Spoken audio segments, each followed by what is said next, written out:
Good morning mga kagapi. Nandito nga pala tayo sa isdahan. At nililipat natin yung ating albino full red kasi medyo malumot na yung kanilang tab. Hindi ko alam kung bakit. Overfeed siguro tapos ang tagal nilang mag-breed.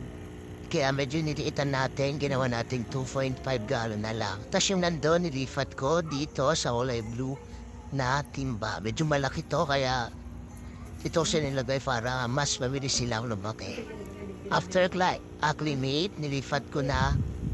Ayun, may pang sumama. Ayun, swim na sila. Tapos yung tatlong ABM ay isasalin ko na din kasi tapos na silang i-acclimate. Kaya isasalin ko na sila. Tatlong 1 month above na ata to. Namatay kasi yung isa, sayang. Ano, ganun talaga. Ayun lang.